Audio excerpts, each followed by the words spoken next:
The first rule they gave me was to never leave the house, no matter what I saw or heard.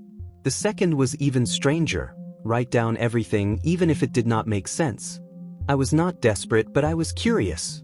The offer came through a woman named Helen McBride, who claimed to work for an anonymous client that needed a house watcher for one night. 10 hours. That was it.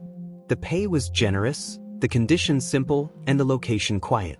Everything felt above board until the final line in the contract: do not attempt to understand the purpose of this assignment. Something about that stuck with me. The more I read it, the more wrong it felt. Still, I agreed. Because sometimes a good offer is exactly that, until it is not. And if you are ever asked to watch an empty house for one night, do not do it. It began in late October, during one of those weeks when everything in life feels strangely hollow. I had just quit my third job in 6 months. No one had wronged me, I just could not stay in one place. I had moved back in with my uncle in southern Illinois, hoping to reset my life away from the noise. One afternoon, while scrolling through a list of temp jobs, I noticed something unusual. A classified listing read, "Seeking overnight watcher. Minimal duties. No contact required. One night only. Discretion preferred." There was a contact number and a single name: Helen McBride. I called. Her voice was calm, polite, and strangely formal. She did not ask many questions. She only needed confirmation that I was healthy, that I had no criminal record, and that I was willing to sign a non-disclosure agreement. By the end of the call, we had arranged a meeting in a downtown cafe. Helen wore a gray suit and sunglasses, though it was not sunny inside. She slid a file across the table, papers that included a waiver, an emergency number, and an instruction sheet. The address was handwritten at the bottom, underlined twice. She told me I would be alone.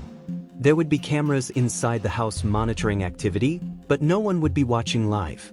She smiled and added, "We are more interested in what you see than what happens." The pay was $5,000. All I had to do was stay from 8 p.m. to 6 a.m. No sleeping. No leaving. No guests. I signed. The house was set far back on a rural road. Large oaks lined the front yard, their skeletal branches rattling against the wind. There was no driveway, just a dirt path covered in fallen leaves. The house itself was 2 stories, white-paneled, with a sagging porch and a wide front window covered by yellowing curtains. I parked, stepped out, and felt the sudden drop in temperature. The air smelled like wet wood and something faintly metallic. I noticed there were no streetlights, no nearby houses. Only the chirping of unseen insects and the wind dragging leaves across the ground. Inside, the layout was simple: living room, kitchen, bathroom, and 2 bedrooms upstairs. The power was on, but the bulbs flickered. The furniture looked decades old, covered in dust except for a single wooden chair in the center of the living room. It faced a blank wall. A paper note lay on the chair: begin at 8 p.m. End at 6 a.m. Write down what you see. Do not touch anything. Do not turn off the lights. No matter what, stay inside. I checked my phone. 7:59. At first, nothing happened. I sat in the wooden chair with the notebook they had given me. I could hear the ticking of the wall clock and the occasional groan of the old pipes. The refrigerator buzzed softly from the kitchen. I recorded everything just in case that was part of the test. But by 8:23 p.m., I noticed something strange. The picture frames on the wall, there were 5 of them earlier. Now there were 6. I was sure of it. The new one showed a woman standing in a garden. Her face was turned slightly, as if looking at something just outside the frame. I walked up to it, leaned closer. Her eyes were a dull gray. Her mouth was closed, but the corners were curled slightly upward. It was not a smile. It was something else. Like she knew a secret she had no intention of sharing. Each hour brought something small but wrong.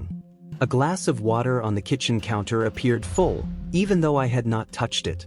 The wallpaper on the stairs seemed to shimmer as I walked past, as if there were movement just beneath it. The heating vent began to whistle, but only when I was sitting in the chair. At one point, I returned to the living room and found the chair had turned slightly to the left. I had not moved it. The air inside the house grew heavier. I began to feel it in my chest, like something invisible pressing down. I tried calling the emergency number they had provided. It rang once, then silence. In the mirror above the fireplace, I saw myself blinking, but it was not in sync. My reflection blinked a second after I did. Sometime after 1 a.m., I started hearing whispers. They came from upstairs, soft and overlapping, like a dozen voices speaking through a cracked door. I grabbed the notebook and wrote them down as best I could. She sees him now. No locks can hold them. The walls forget. I climbed the stairs. Slowly, carefully. The hallway stretched further than before. I was certain the second bedroom had been at the end, but now there were 4 doors. The third door was slightly open. I stepped inside. Nothing but a rocking chair. And a mirror. This time, my reflection was not moving. It was sitting in the chair, staring forward. Then it looked at me. When I returned to the living room, the chair was gone. Just gone. As if it had never been there. I tried to leave. I truly did. I turned the doorknob with shaking hands, but it spun loosely, disconnected from any latch. The door did not open. The lights began to dim. From behind the walls, I heard breathing. Not mechanical. Human. Strained breaths. I pressed my ear against the wall and heard a faint scratching, like nails against wood. Then something knocked. Twice. 3 times. I stumbled back. The air inside the house became colder. I could see my breath. The whispers returned, louder this time, repeating one phrase. You are here. You are seen. By 5:43 a.m., the entire house felt different. The colors were dimmed, almost gray. Time seemed to slow. My watch stopped at 5:44 and would not move. Then the front door opened on its own. Daylight poured in, but it was pale and flickering. I stepped forward, drawn to it. Outside the world looked still, too still. The trees did not move.